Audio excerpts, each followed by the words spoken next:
안녕하세요. 1% 북클럽 구독자 여러분. 오늘 제가 소개할 책은 바로 난중일기입니다. 제가 갑자기 이 책을 읽게 된 이유가 있어요. 요즘 가장 핫한 장소인 국립중앙박물관에서 우리들의 이순신이라는 특별전을 한다는 소식을 신문에서 봤거든요. 그래서 그 전시를 보기 전에 교감 완역 난중일기를 읽고 가면 유명한 일기를 읽고 가면 좋지 않을까 하는 생각이 들었습니다. 그리고 전에 그 알쓸신잡이라는 프로그램에서 출연진들이 막 이야기를 하는데 서로 너 난중일기 안 읽었어? 이런 얘기를 하셨더라고요. 그래서 저도 한국인이라면 죽기 전에 한 번쯤은 읽어봐야 하는 전설적인 일기가 아닐까 싶었습니다. 아니, 우리가 어렸을 때 그 안내 일기는 읽어본 분이 많이 계실 것 같거든요. 근데 난중일기를 안 읽어봤다고 하면 좀 민망할 것 같았습니다. 그래서 제가 이 책을 펴들고 소개글을 읽는데 난중일기가 정말 대단한 일기였더라고요.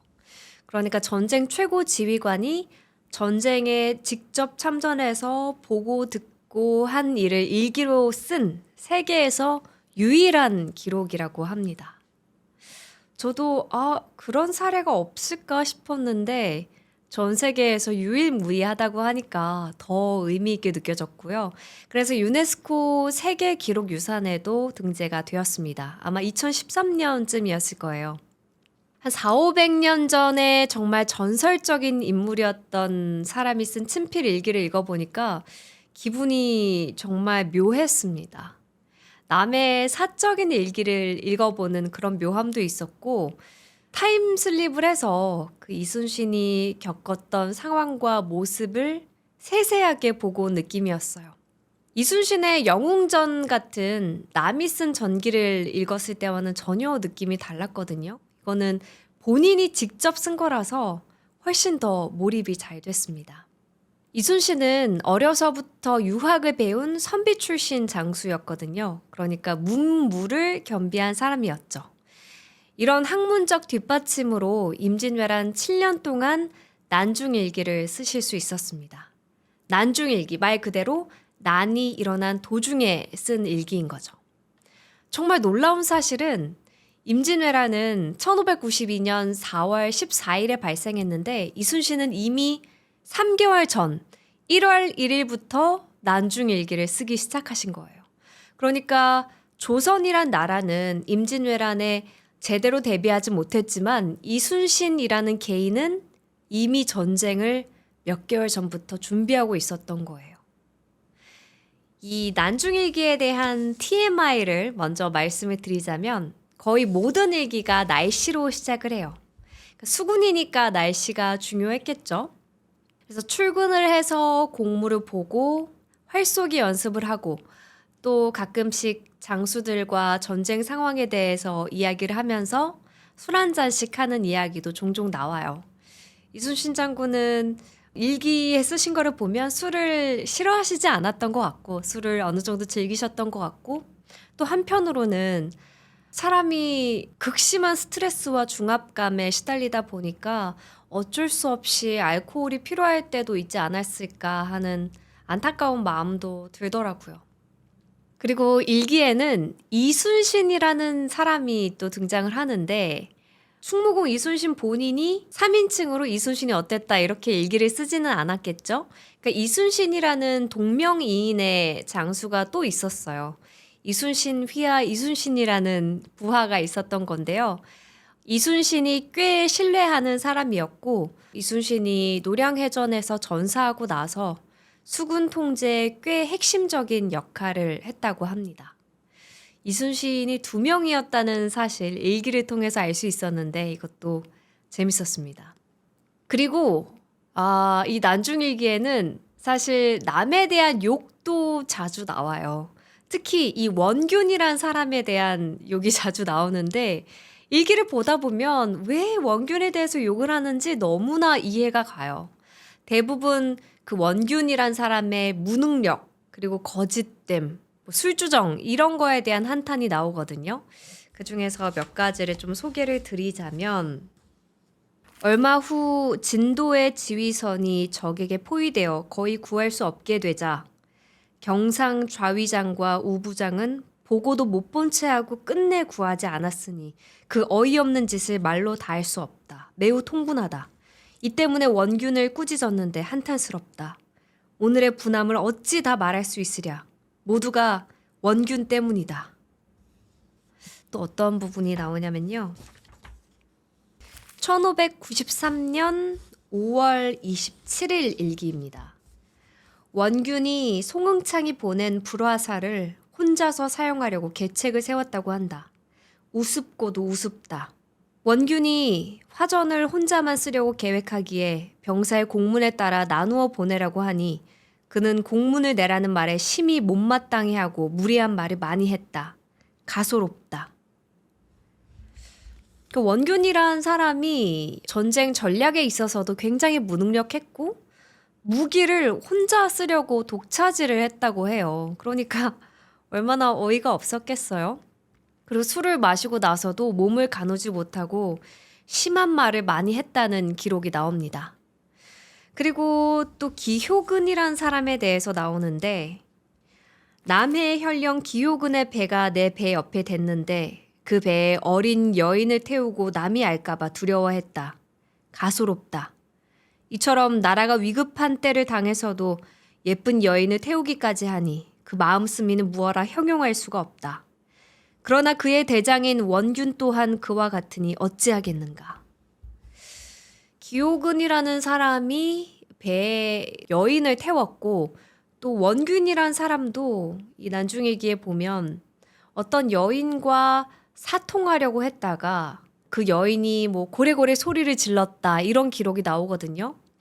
그러니까 전쟁이 일어난 도중에도 여인에 빠져서 여자에 빠져서 공무 보는 일을 소홀히 하는 사람들이 있었다는 게 저도 정말 신기했을 따름입니다.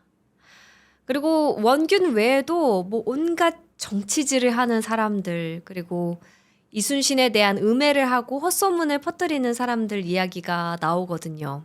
어떤 사람은 이순신이 뭐 전쟁에 임해서 나아가기를 머뭇거렸다, 두려워했다 이런 상소를 올리기도 해요. 그러니까 이런 상황에 대해서 이순신 장군이 얼마나 힘들어했을까 하는 생각이 들었습니다. 그리고 또 의외로 권율 장군에 대한 욕도 한두 번 나왔고요. 이순신 장군은 난중일기에 꿈에 대한 이야기도 많이 쓰셨습니다. 그러니까 미래를 예측해주는 예지몽 같은 꿈도 꾸고 꿈속에서도 전쟁 상황과 외적이 나오고 여러 장수가 나오고 꿈속에서까지 나라에 대해서 걱정을 했다는 건 평소에도 온 정신이 다 그쪽으로만 쏠려 있었고 엄청난 중압감에 시달리고 계셨다는 얘기겠죠. 그리고 본인이 꾼 그 꿈을 가지고 길한 꿈인지 흉한 꿈인지 점을 쳐보기도 하는 내용이 나오는데 그 부분도 참 흥미로웠습니다. 이 난중일기를 쓴 이 시기에 정말 이순신의 인생에는 조선 그리고 어머니 딱 이 두 가지만 중요했던 것 같아요. 그 부분을 알 수 있는 구절이 또 있습니다. 이건 1595년 1월 1일에 쓴 일기였는데요. 맑음. 촛불을 밝히고 혼자 앉아 나란 일을 생각하니 나도 모르게 눈물이 흐른다. 또 80세의 병드신 어머니를 생각하며 초조한 마음으로 밤을 새웠다. 이렇게 쓰셨습니다. 일단 나라에 대한 걱정. 위기에 빠진 나라에 인재가 없는 것을 계속 걱정하셨거든요. 이 부분에 대한 내용도 일기로 소개해 드릴게요. 7월 1일 잠깐 비가 내렸다. 나라의 제삿날이라 출근하지 않고 홀로 누대에 기대고 있었다. 내일은 돌아가신 부친의 생신인데 슬프고 그리워하는 생각에 나도 모르게 눈물이 흘렀다. 나라의 정세를 생각하니 위태롭기가 아침 이슬과 같다. 안으로는 계책을 결정할 동량, 인재가 없고 밖으로는 나라를 바로잡을 주춧돌이 없으니 종묘사직이 마침내 어떻게 될 것인지 알지 못하겠다. 마음이 어지러워서 하루 내내 뒤척거렸다. 이순신 주변에는 그러니까 이순신과 비슷한 급의 다른 장군들, 리더들이 있었겠지만 그 중에서는 이순신만큼 진심으로 나라 걱정을 하는 사람이 거의 없었던 것 같아요. 그래서 사람들과 이야기를 나누고 나면 가소롭다, 우습다, 놀랍다 이런 이야기들을 자주 쓰셨고 그런 만큼 정말 외로웠던 것 같아요. 마음을 나눌 인재가 없었던 거죠. 그런데 이순신을 더 외롭게 한 건 막내 아들 면이 전쟁 중에 전사했다는 건데요. 이 부분도 일기에 잘 나와 있습니다. 1597년 10월 14일인데요. 이순신이 말을 타고 가다가 떨어지고 또 막내 아들을 붙잡은 그런 장면을 봤어요. 이게 예지몽이었던 거예요. 저녁에 어떤 사람이 천안에서 와서 집안 편지를 전하는데 아직 봉함을 열기도 전에 뼈와 살이 먼저 떨리고 마음이 조급해지고 어지러웠다. 대충 겉봉을 펴서 열이 쓴 글씨를 보니 겉면에 통곡 두 글자가 쓰여 있었다. 마음으로 면이 전사했음을 알게 되어 나도 모르게 간담이 떨어져 목 놓아 통곡하였다. 하늘이 어찌 이처럼 인자하지 못한 것인가. 간담이 타고 찢어지는 듯하다. 내가 죽고 네가 사는 것이 당연한 이치이거늘 네가 죽고 내가 살았으니 어찌하여 이치에 어긋난 것인가. 슬프다 내 아들아. 나를 버리고 어디로 간 것이냐. 내가 지은 죄 때문에 화가 네 몸에 미친 것이냐. 이제 내가 세상에서 끝내 누굴 의지할 것인가. 하룻밤 지내기가 1년 같다. 이날 밤 10시경에 비가 내렸다. 전쟁 중에 막내 아들까지 잃게 된 거예요. 조선이라는 나라의 입장에서는 영웅이란 존재가 보물 같고 행운이겠지만 그 영웅의 개인의 일생을 보면 불행할 수밖에 없었다는 생각이 들었습니다. 그리고 난중일기의 한 절반 정도가 몸이 아팠다는 이야기거든요. 그러니까 끊임없이 병에 시달리시고 특히나 이렇게 어깨 쪽에 탄환을 맞고 나서는 여기에 이제 진물이 흘러서 갑옷을 입기도 어려웠다 이런 부분이 나와요.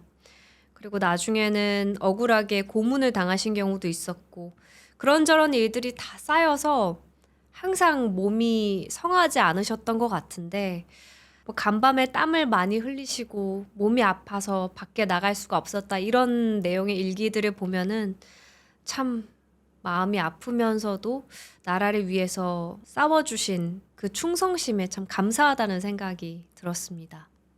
그리고 이순신 장군은 어머님을 생각하는 마음을 참 세세하게 표현했어요. 특히 전쟁 중이라서 자주 뵙지 못하고 또 효도를 다하지 못하는 아쉬움을 많이 쓰셨는데요.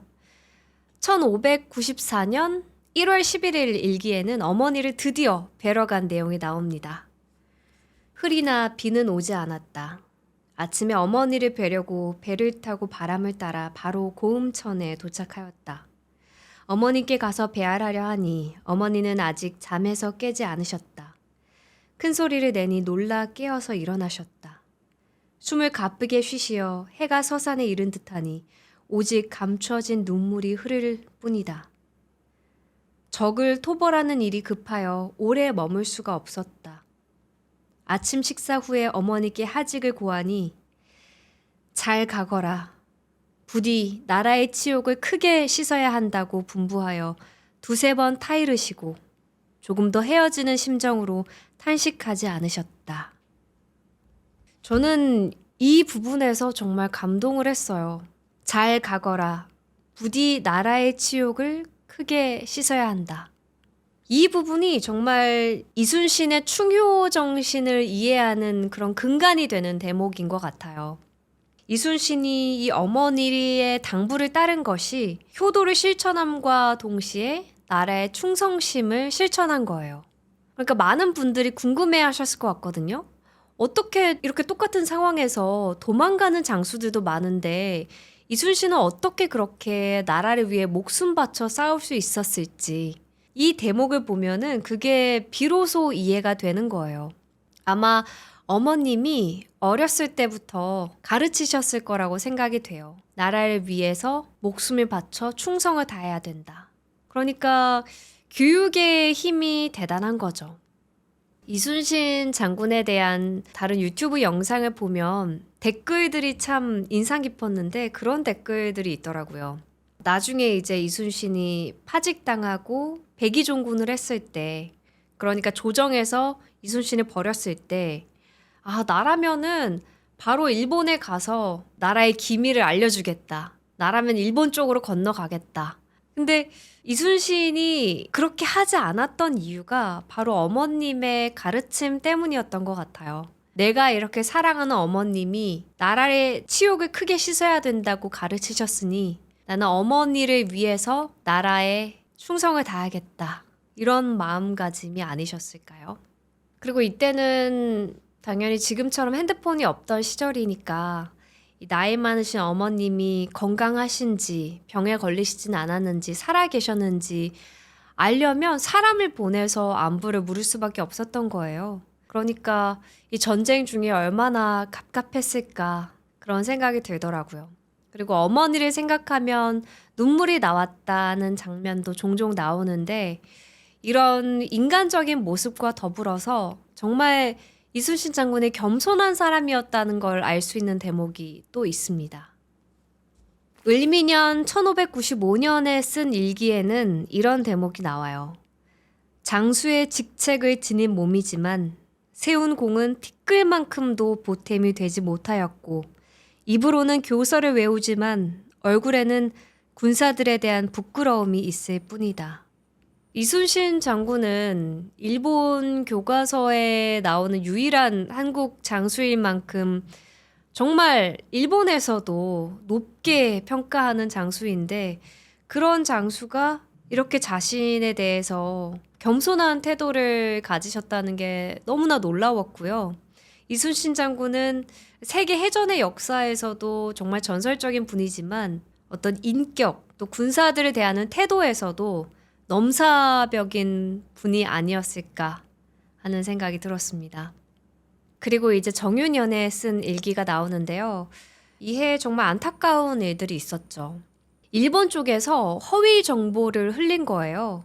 그러니까 가토 기요마사에 대한 허위 정보를 듣고 이순신이 출동을 하지 않습니다. 근데 이게 왕명을 거역한 꼴이 된 거예요. 그래서 3월 4일 옥에 갇히게 됐고요. 한 차례 고문을 당한 후 1597년 4월 1일에 감옥에서 풀려나게 됩니다. 그리고 백의종군을 하게 되죠. 한양의 의금부를 출발해서 뭐 경기, 충청, 전북, 전남, 경남 이곳을 거쳐서 도원수부까지 640km를 걷는 장정을 또 겪게 되죠. 그 와중에 어머님의 부고 소식을 들었습니다. 이게 얼마나 비통한 길이었을까요?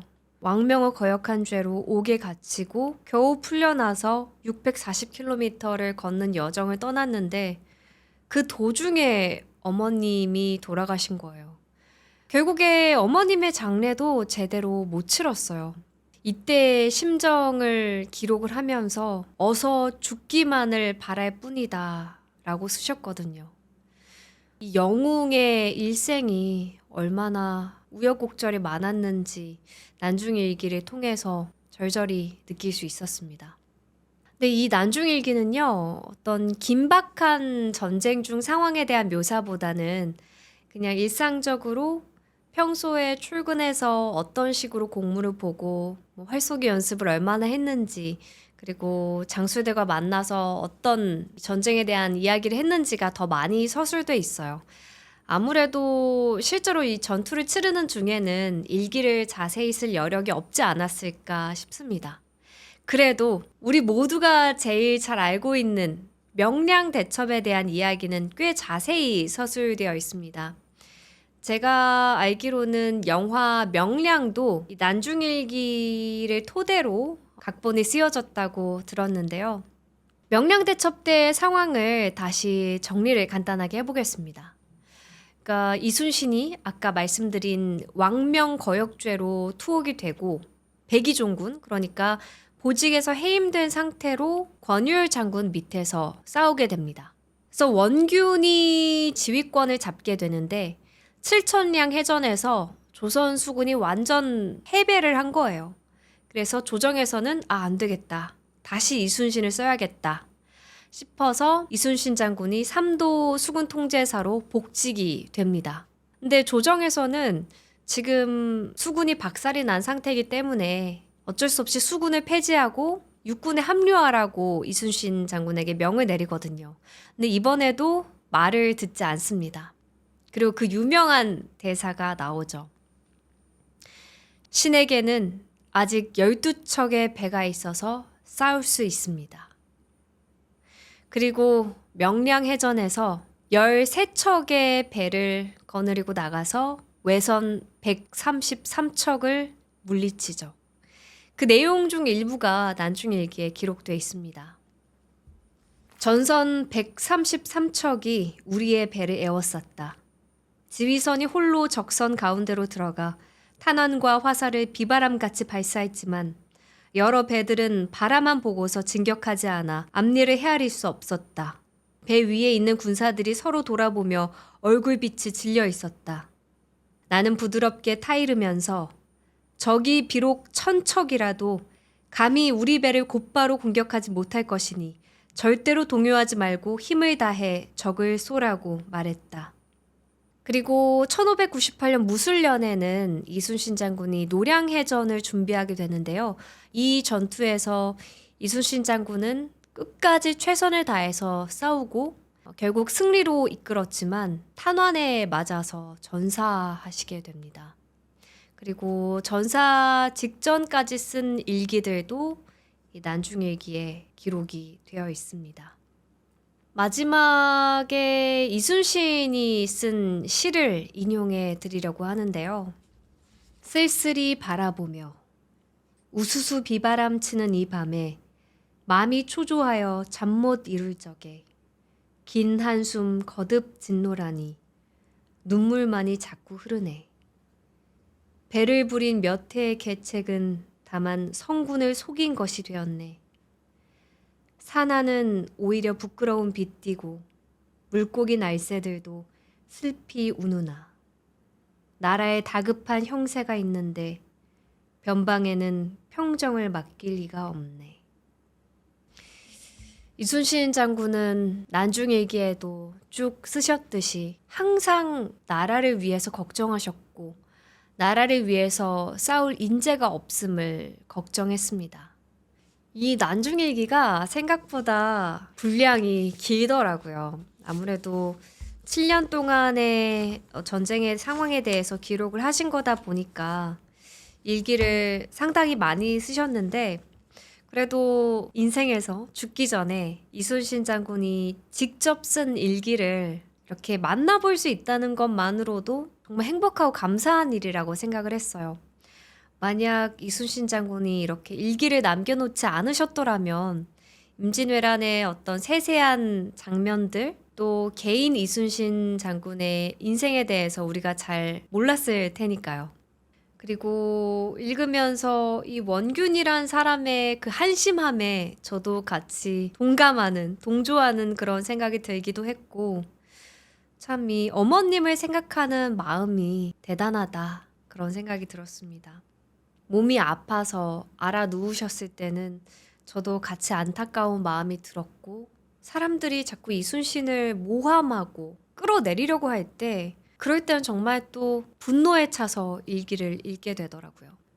평소에 역사 시간에도 이순신 장군에 대해서 많이 배우고 또 그분의 전기를 읽고 나서 이순신 장군이 없었으면 조선도 없었고 그리고 지금의 대한민국도 없어졌을 수 있다라는 생각이 들 정도로 저도 존경하는 분이었는데 그분이 쓴 일기를 드디어 읽게 돼서 이 난중일기를 완독하고 나서 참 뿌듯한 생각이 들었어요.